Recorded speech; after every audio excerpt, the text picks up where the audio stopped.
soal hasut menghasut ini sebetulnya bukan berita baru hari ini atau zaman Tuhan Yesus, Bapak Ibu.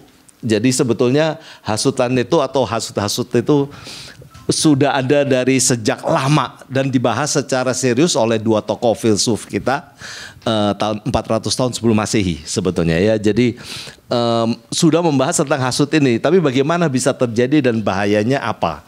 Nah, ini yang jadi pergumulan sepanjang sejarah sampai hari ini. Nah, ada dua tokoh, yaitu saya ambil hanya dua tokoh sebelum Kristus, yaitu Plato. Di dalam bukunya Republik dia nyebutin bahwa begitu kuat dan bahayanya perkataan orang itu bisa mempengaruhi pola pikir orang sehingga membawa orang ngikut begitu tanpa sadar. Nah, ada dua hal. Kalau Plato mengatakan bahwa orasi orang itu dari sisi bagaimana orang itu berretorika, berkata-kata begitu. Nah, mempengaruhi apa? Mempengaruhi bagaimana cara berpikirnya. Nah, kalau Aristoteles dia sama menyatakan bahwa begitu kuatnya pengaruh orang di dalam mempengaruhi orang lain. Nah, memang dua ini lebih banyak berbicara di dunia politik sebetulnya. Tetapi kita tahu sehari-hari sekarang kita ada di dalam hasut-menghasut bukan hanya di lingkungan politik begitu. Dulu di pemerintahan dan lain-lain. Dua-dua ini mirip Aristoteles muridnya Plato. Jadi sama-sama berguru kepada gurunya. Pengaruh itu ada begitu ya. Jadi sama-sama menyatakan bahwa hati-hati dengan hasut-menghasut ini. Nah, kalau kita lihat bagaimana sebetulnya Alkitab menyatakan hal ini, nah ini yang kita mau bahas sama-sama, diambil dari Kisah Para Rasul 19. Mari kita buka sama-sama Kisah Para Rasul 19 ayat 25 sampai dengan ayat yang ke-27. Sebetulnya ini keseluruhan ayat ini bagus juga untuk ini ya, nanti kalau Bapak Ibu baca lagi keseluruhan ya. Ibu-ibu boleh. Tapi tiga ayat ini menjadi ayat yang paling utama begitu mengenai pokok si penghasut ini. Saya akan bacakan Oh, ini ya. Oke. Ini terjemahan 1. Iya. TB1 ya, TB ya. Oke. Kita baca ya. 2, 3. Ia mengumpulkan mereka bersama-sama dengan pekerja-pekerja lain dalam usaha yang dan berkata, saudara-saudara, kamu tahu bahwa kemakmuran kita untuk perusahaan ini. Sekarang kamu sendiri melihat dan mendengar bagaimana Paulus bukan saja di Efesus tapi juga hampir di seluruh Asia telah membujuk dan menyesatkan banyak orang dengan mengatakan bahwa apa yang telah dibuat oleh tangan manusia bukanlah dewa. Dengan jalan demikian, bukan saja perusahaan kita berada dalam bahaya untuk dihina orang, tapi juga kuil Artemis, dewi besar itu, berada dalam bahaya akan kehilangan artinya. Dan Artemis sendiri, Artemis yang disembah oleh seluruh Asia dan seluruh dunia yang beradab, akan kehilangan kebesarannya. Luar biasa ya, kalau kita lihat waktu dulu tuh sebetulnya pengaruh seperti gitu kencang sekali begitu ya, di dalam kepentingan ini. Nah, latar belakangnya kita tahu Efesus itu ada di tengah-tengah. Dia kota yang tepi pantai dan di sekeliling adalah kota-kota besar, pendatang banyak ke sana. Dan dikenal sebagai kota yang maju selain Korintus begitu ya. Kota yang perdagangan, kota yang banyak orang pendatang, bukan hanya Yahudi, jadi orang bukan Yahudi juga banyak di sana. Lebih banyak mereka barangkali. Tetapi apa yang diperkembangkan di Efesus itu keseluruhan, bukan hanya ekonomi tapi juga budaya, termasuk budaya dewa-dewa ini begitu. Nah, di sana terkenal dengan Artemis itu, Dewi Artemis. Penyembahan mereka disebutkan berbeda dengan kepercayaan Artemis juga di daerah-daerah lain. Jadi lebih reformnya lah begitu di Efesus ini. Lebih aslinya begitu. Karena mereka meyakini dewa inilah yang menjaga kota mereka begitu. Yang memberkati mereka, memberikan kemakmuran dan lain-lain itu Artemis. Dan ini memang menjadi goyang gitu ya karena kedatangan Rasul Paulus begitu dengan gerejanya. Nah, waktu kita bahas kisah para Rasul 19 ini adalah perjalanan Rasul Paulus yang ketiga. Perjalanan misi yang ketiga. Jadi di perjalanan ini sebelumnya sudah dibuat ini gereja ini di sini udah didirikan. Jadi waktu Rasul Paulus datang lagi ke Efesus itu lebih ke arah bagaimana membina untuk lebih kuat, lebih ini menghadapi ajaran yang dan tantangan yang macam-macam seperti ini sebetulnya. Nah, sebetulnya ada 3 alasan besar soal hasut menghasut itu ya. Yang pertama memang kepentingan ekonomi menjadi pencetus begitu. Nah, kita tadi udah baca di ayat 25 sampai 27 tadi kan. Intinya kalau kalian hari ini bisa kaya, kalian punya uang dan lain-lain di perusahaan inilah karena bisnis kita inilah kalian jadi kaya. Kalau ini bisnis terganggu, habis juga kita. Gitu. Jadi ekonomi menjadi pencetus. Memang sebetulnya hebat. Mamon nih hebat ya. Ya kita tahu selalu betapa Tuhan Yesus saya sampai mau membandingkan dirinya dengan Mamon begitu. Padahal Mamon sesuatu yang dia ciptakan kan, tapi bisa sampai posisinya sejajar seolah-olah. Sampai kamu mau pilih mana? Kau pilih Mamon, kalau aku gitu. Itu terlalu rendah hati Tuhan.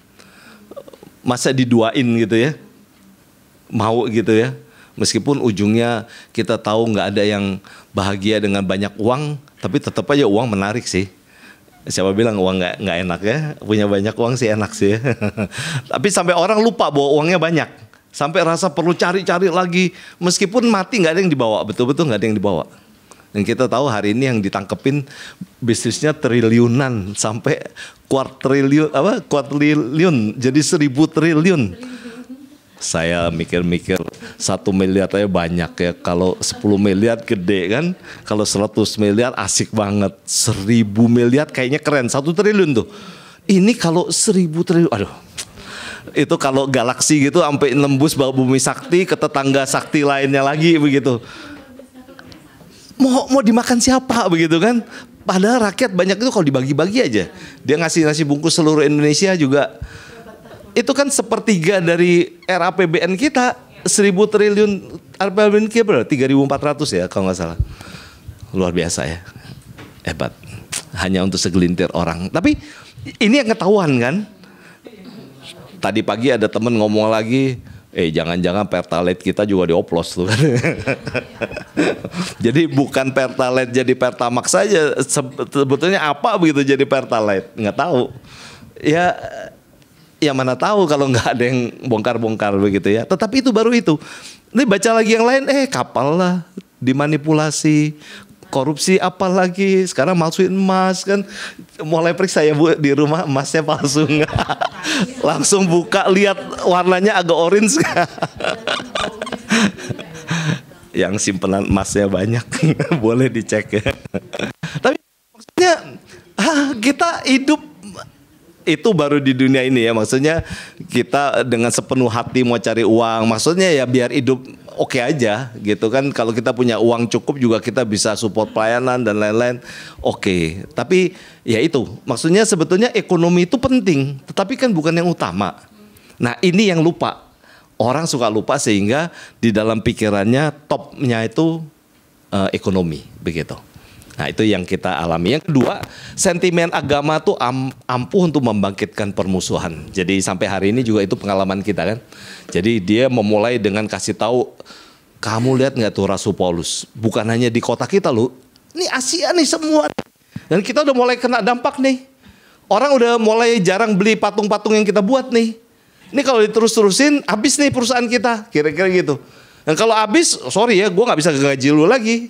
Ya, ini kasus-kasus memang nyangkut ke ekonomi lagi. Tapi bagaimana supaya manas-manasin orang? Dia bilang selama ini kemakmuran kita karena Dewi Artemis.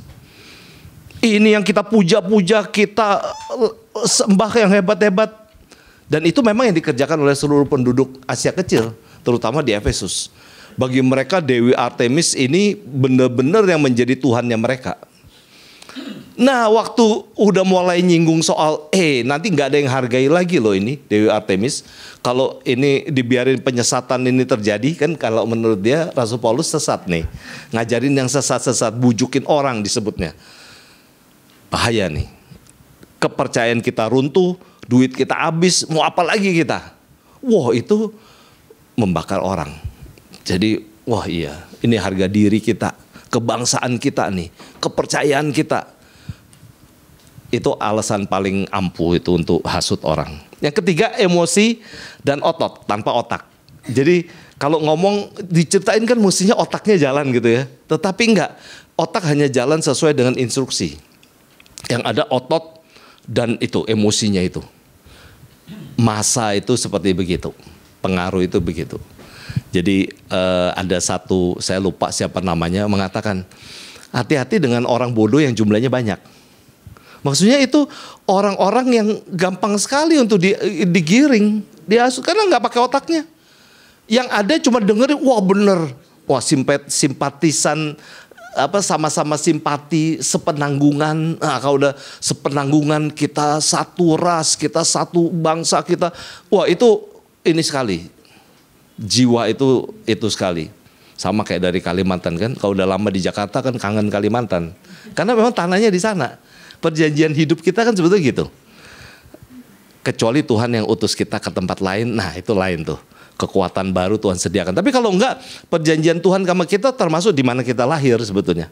Makanya jangan gampang-gampang kita, pindah ke luar negeri atau apa. Enggak, tentu lebih baik kalau bukan Tuhan yang suruh. Karena memang tempat kita bukan di sana kok.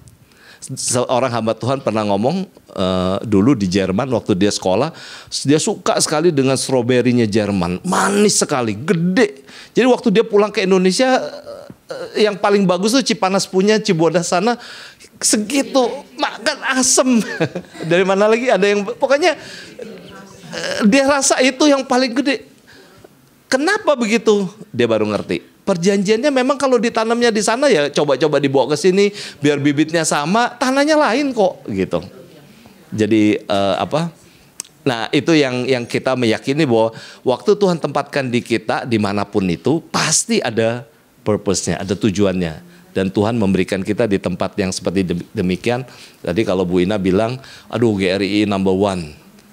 Ya bersyukur ya kalau kita persekutuannya bisa seperti demikian. Tapi maksudnya itu kan bukan karena Bu Ina gitu kan, siapa aja begitu kan, kita saling persekutuan seharusnya memang saling begitu. Tapi lepas dari itu semua memang perlu memikirkan baik-baik bagaimana kita tiga alasan ini menjadi sesuatu yang mestinya positif begitu ya. Nah, bagaimana kisahnya ini? Di Kisah Rasul 19 ayat 25 nih kita lihat memang bisnisnya Demetrius ini luar biasa. Bisnis itu luar biasa. Jadi seseorang itu kalau dia sudah punya sesuatu yang mendatangkan keuangannya dan itu terganggu, pasti orang itu jadi marah gitu kan, gelisah. Karena dia rasa kenapa saya punya di kutak-atik begitu. Nah hasutan itu sebetulnya akarnya kepada iri hati seperti itu. Kita nggak mau lebih rendah dari orang lain, apalagi dari sisi keuangan. Perusahaan kita kalau di dalam itu ya disebutnya, kalau di dalam terjemahan baru usaha yang kita lakukan begitu ya. Jadi ini secara khusus kalau dulu disebut company ini nih, bisnis kita ini habis nih nanti begitu. Jadi ayat 25 nih dia mengumpulkan disebutkan semua pekerja dimotivasi. Ya mungkin dengan data-datanya dia kan, kamu lihat nggak hari ini kita produksi cuma berapa nih? Itu di gudang masih banyak tuh belum laku. Nah misalnya di cabang kita sana sama semua pada nggak beli begitu. Orang nggak jadi beli. Nah kalau kita lihat sejarahnya waktu itu betul-betul orang banyak yang bertobat. Pelayanan Rasul Paulus luar biasa. Orang kalau percaya dewa-dewi gitu pasti juga percaya mujizat-mujizat. Pasti percaya yang aneh-aneh. Yang klinik-klinik seperti gitu. Tuhan memang memberikan khusus kalau kita baca di Efesus, Rasul Paulus itu diberikan di Kisah Para Rasul ini, Tuhan memberikan secara khusus kepada Paulus untuk membuat berbagai mujizat yang luar biasa. Sampai kan disebutnya dia punya sapu tangan, kainnya dia aja bisa nyembuhin orang. Itu kasus khusus, bukan sesuatu yang setiap kali gitu. Makanya ada yang pakai kan, Waktu itu Benny Hinn pakai sapu tangan putihnya dia, bisa sembuhin. Ya apa susahnya iblis diru-diru kayak begitu kan. Tapi itu terjadi, kenapa? Memang perlu memperlengkapi, waktu itu Alkitab belum ada. Pemberitaan itu benar-benar dari murid-murid Tuhan Yesus ini. Nah, bagaimana meyakinkan orang-orang bahwa inilah jalan yang benar itu? Salah satu dengan mujizat. Tapi jangan nanya lagi kepada Tuhan sekarang, Tuhan pengen seperti zamannya Rasul Paulus dulu, berikan. Enggak pasti. Lain caranya. Setiap zaman apa yang Tuhan mau berikan juga lain. Sama seperti waktu Alkitab ditulis, disebutkan kalau percaya kamu bisa makan racun, kamu nggak mati, digigit ular kamu nggak mati, dan lain-lain. Hari ini mungkin nggak? Mungkin. Tapi nggak sengaja kita, tadi pagi lihat itu ada ular di sungai kan, terus kita sengaja kita nangkep, nggak akan digigit juga, gua nggak akan mati, nggak mungkin.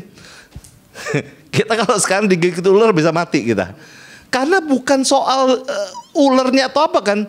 Waktu Tuhan kasih itu kan karena ada tujuannya juga. Pasti misalnya kita lagi melayani di ujung-ujung suku dan lain-lain, nggak ada apa-apa, yang kita sendirian lagi melayani kepala suku, bisa jadi kita mau diracun dan lain-lain nggak mempan. Karena Tuhan yang bekerja untuk kita. Tapi kalau hari ini kita makan di pinggir jalan yang jorok, kena disentri, ya itu mah tanggung jawab sendiri kan. Bukan berarti akan gue perut racun aja tahan, apalagi cuman kuman begini gitu. Enggak. Jadi penyertaan Tuhan di dalam zaman, setiap zaman berbeda. Tapi kita bisa belajar. Prinsipnya sama. Kecintaan kepada uang lebih besar dari kecintaan pada Tuhan pasti melenceng. Nah, kalau dia ini agak imbang-imbang, ya. Di ayat berikutnya dia cerita tentang Rasul Paulus, yang ini kita skip dulu dikit ya. Di ayat 27. Bahaya untuk dihina orang disebutnya. Karena apa? Dia di dalam ekonomi juga memikirkan kepercayaan dia, gitu kan. Berada dalam dewi besar itu berada dalam bahaya, akan kehilangan arti. Sebetulnya ya kalau mereka benar-benar pakai logika, lah kalau memang tuh dewi masa terpengaruhnya dari gara-gara kita gitu kan. Mesti kalau memang tuh dewinya sakti, biar apa juga tetap sakti kan. Tetapi di sini mereka sendiri secara tidak sadar mengakui bahwa itu tuh bisa jadi besar itu gara-gara dia. Tapi dipercaya, disembah-sembah, aneh ya sebetulnya. Tapi itu sekali lagi, orang kalau udah ngomong soal agama, keliru pun jadi benar. Jangan dilawan, percuma. Biarkan Tuhan yang bekerja. Kita ngabarin Injil, oh ini Tuhan Yesus kan begini. Kasih tahu aja ya, kalau menurut kamu begitu, itu kamu. Kalau saya bilang enggak, ya gitu kan. Kita tinggal kasih tahu gitu.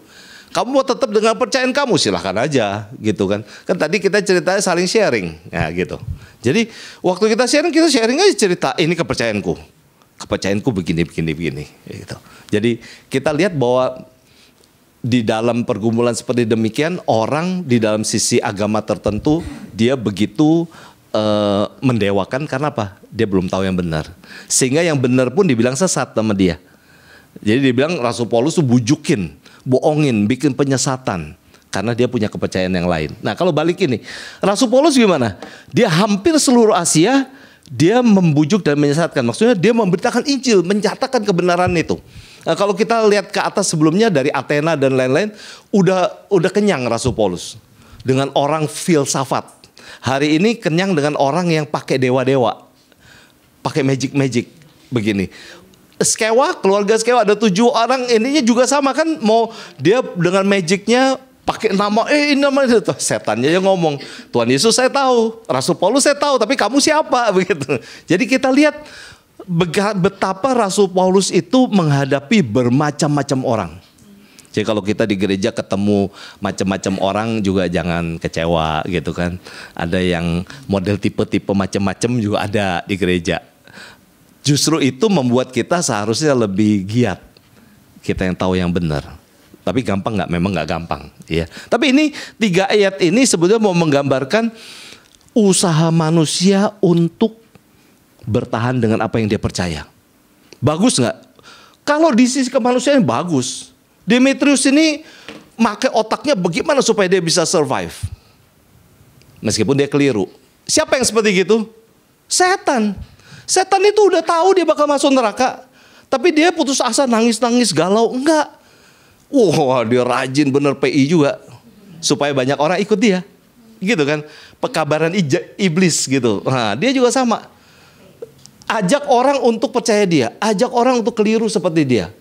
Supaya lebih banyak kelompoknya. Nah, kenapa itu seperti begitu?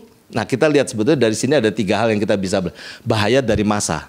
Sebetulnya ini bukan bahaya bagaimana. Ini sebetulnya kekuatan dari massa.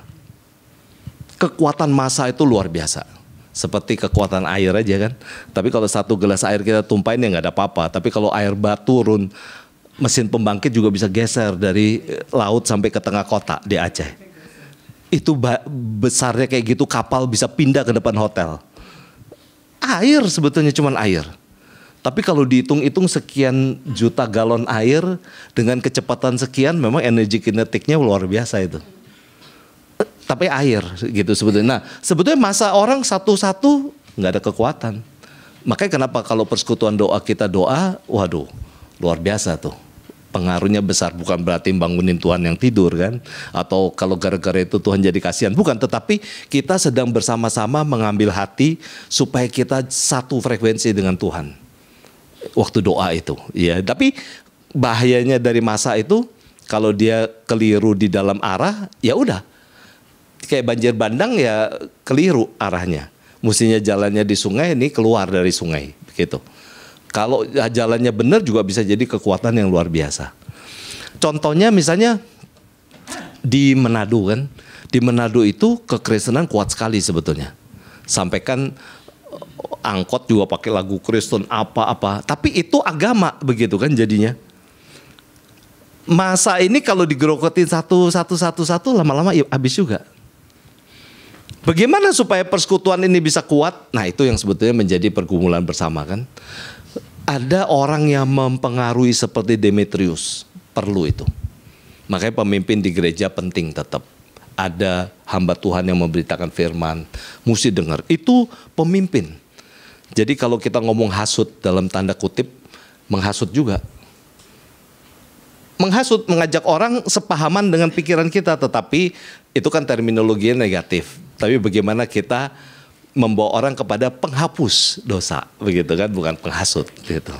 Yang kedua, post-truth hoax. Sebetulnya hoax nggak? Ada hoaxnya. Tapi sebetulnya fakta bahwa dia menceritakan Paulus yang luar biasa, benar nggak? Benar juga. Mempengaruhi orang-orang, benar nggak? Benar. Tapi hoaxnya ada yang dibilang Rasul Paulus itu sesat.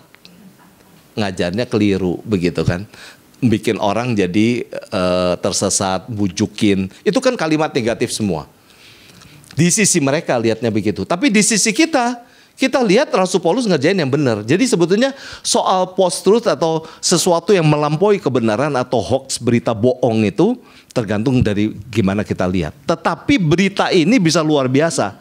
Bisa membawa kepada dorongan orang melayani Tuhan lebih sungguh, tapi juga bisa menjadi destruktif, menghancurkan. Seperti yang dilakukan oleh Demetrius dan pekerjaannya. Jadi wah, dipengaruhi semua sampai disebutkan oleh Alkitab 2 jam. Sebetulnya kalau zaman sekarang udah ini kali si Alexander itu kan ada satu yang coba ini, ketahuan Yahudi, wah langsung ditarik. Mungkin kalau sekarang udah dihajar habis kali, mati kali itu Alexander. Tapi waktu itu lalu dicegah kan sama pejabat pemerintahnya. Ini ada aturannya. Ada persidangan, silakan dimajuin buktinya. Ya mereka nggak bisa ngasih bukti bahwa Rasul Paulus itu menghina Dewi Artemis kan? Nggak bisa, karena apa? Cuman kasih tahu manusia nggak mungkin bikin Tuhan, betul dong itu.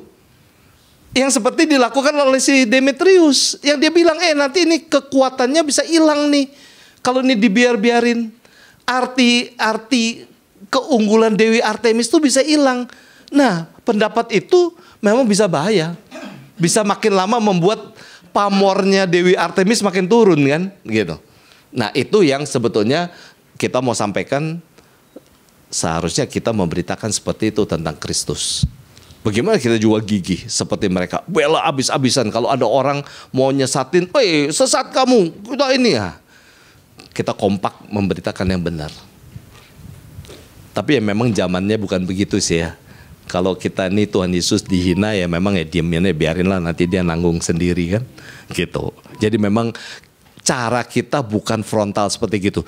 Tapi saya mau tanya nih, kalau di Jakarta ini yang bukan Kristen cuma 10 orang, terus yang 10 tuh berani menghina, mati nggak dia? Mati bisaan sama orang Kristen. Bisa mati. Orang banyak banget itu minoritas, iya kan? Sama seperti kalau kita lakukan sesuatu yang keliru di daerah yang bukan Kristen, bisa mati kita. Nah, jadi sebetulnya seseorang itu jadi benar atau enggak bukan soal dia benar-benar takut sama Tuhan kan? Soal banyak enggaknya teman. Nah, jadi masa lalu berita itu menjadi kekuatan yang luar biasa. Oh, sebab itu yang seharusnya menjadi dorongan untuk kita pekabaran Injil. Pekabaran Injil sebetulnya nggak boleh cuma satu-satu. Secara gereja kita mesti gerak, mesti semangat semua. Ajak orang, cerita aja tentang Kristus.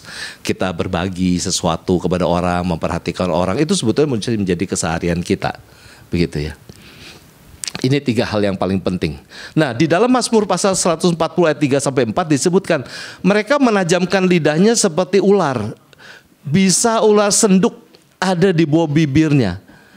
Ayat 4, peliharalah aku ya Tuhan terhadap tangan orang fasik, jagalah aku. Ini pemazmur nih. Nah, kalau kita baca seperti demikian, sebetulnya kita lihat nyata sekali bahwa bahaya itu ada di depan kita. Hasutan itu bisa jadi ada, sewaktu-waktu kita bisa dikeroyok orang atau apapun bisa. Seseorang diteriakin maling aja langsung digebukin, untung kalau nggak mati. Terus waktu udah akhirnya diselamatin, salah orang.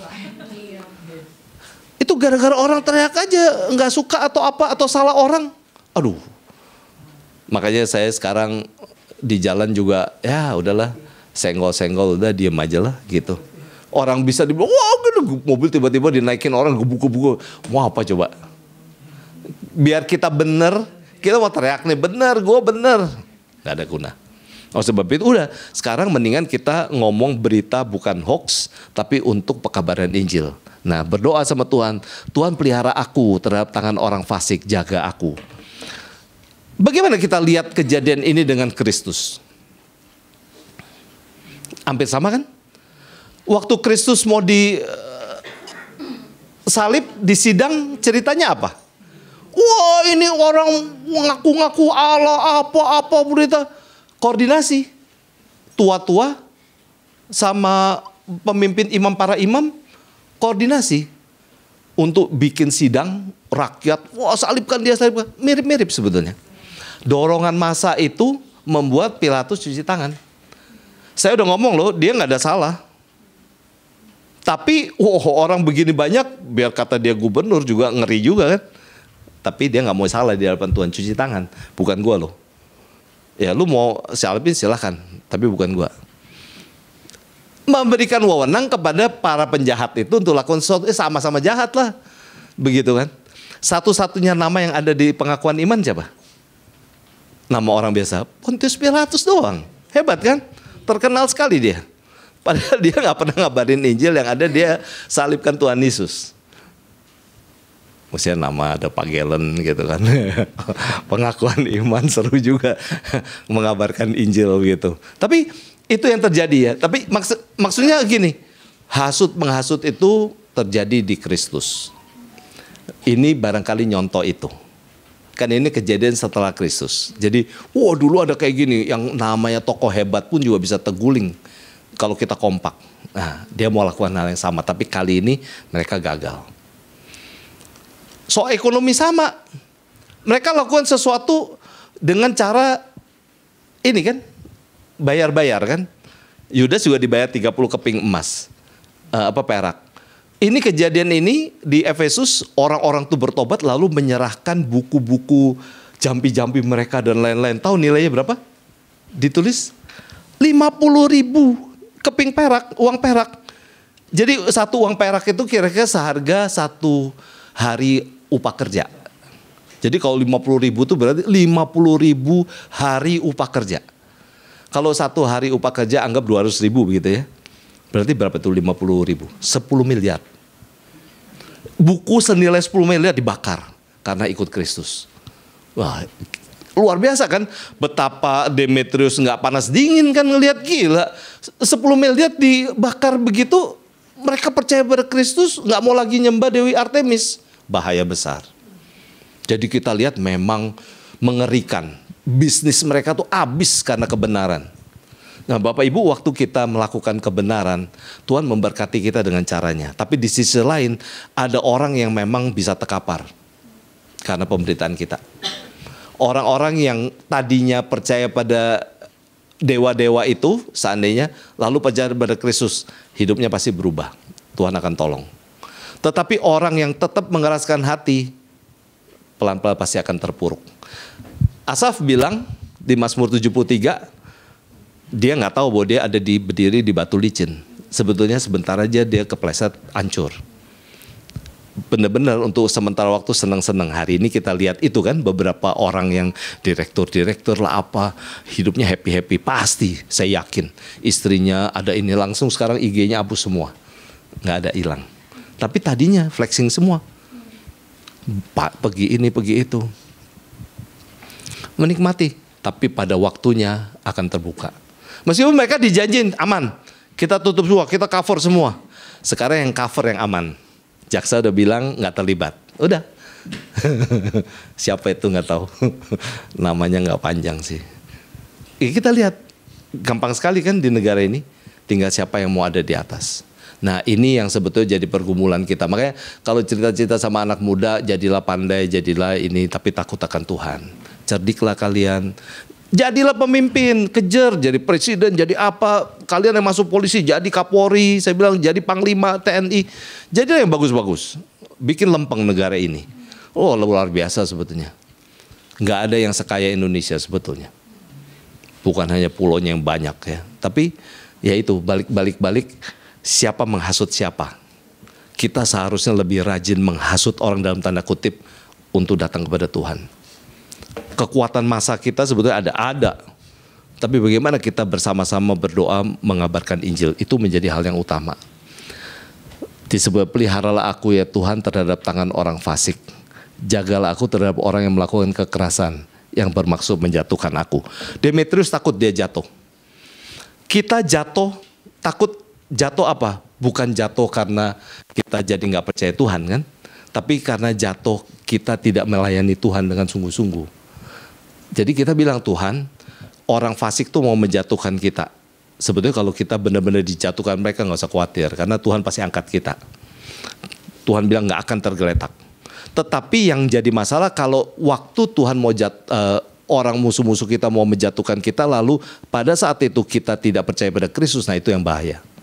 Karena bisa jadi diancam. Percaya, penggal. Nggak percaya, oke, gitu. Di mana kita? Apakah kita mau ikut di dalam perkataan kita yang bisa membangun orang atau enggak? Demetrius sudah menjadi orang yang dicatat oleh Alkitab, namanya masuk sebagai penghasut. Tapi ada nama-nama lain yang disebutkan orang itu melayani Tuhan, takut sama Tuhan, mengerjakan apa yang Tuhan mau.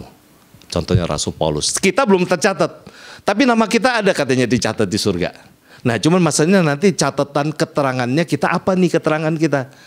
Oh rajin ikut Antioquia Ladies Fellowship kan. Oh selalu bawa makanan enak. Wah kecatatnya apa nih ke surga. Tapi bukan itu aja kan. Tapi maksudnya bener-bener gak sih kita nih bisa ada waktu untuk menghasut orang, membawa orang kepada penghapus dosa.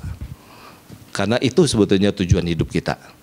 Doa ini saya pikir bagus sekali ya. Pelihara aku Tuhan terhadap orang yang mau jahat sama aku. Mereka mau jatuhkan aku, tapi aku bergantung padamu. Gitu. Mungkin nggak orang akan jahatin kita? Mungkin. Karena Kristus bilang, aku menderita dan kamu akan menderita. Tetapi Tuhan juga kasih jaminan, Tuhan menyertai kita. Nah penyertaannya itu bisa jadi kita mati disembelih, bisa jadi. Tapi Tuhan selamatkan kita. Disebutkan apa gunanya kamu dapat seluruh dunia tapi kehilangan nyawamu. Jadi di dalam penghasutan ini sebetulnya bicara soal nyawa. Mereka bicara soal nyawa mereka di dunia, tapi kita bicara soal nyawa masih di surga. Demetrius ngajak orang-orang untuk memikirkan nyawa di dunia ini dengan hartanya dan agamanya. Tetapi Kristus membuat kita yakin bahwa kita punya nyawa yang dijaga olehnya. Mari kita semakin percaya kepada Kristus, jangan berubah, jangan kelain hati, dan tetap mengabarkan Injil. Ya, jadi konotasi penghasut memang negatif. Kita bukan mau menghasut orang, tetapi mari kita mengabarkan Injil. Mari kita ceritakan tentang Kristus kepada orang lain. Karena itulah tugas yang Tuhan kasih kepada kita, gitu. Dan kalau kita kerjakan itu, persekutuan kita pasti makin kuat. Karena ada Roh Tuhan di sana yang jaga kita, ngikat kita. Mari kita berdoa.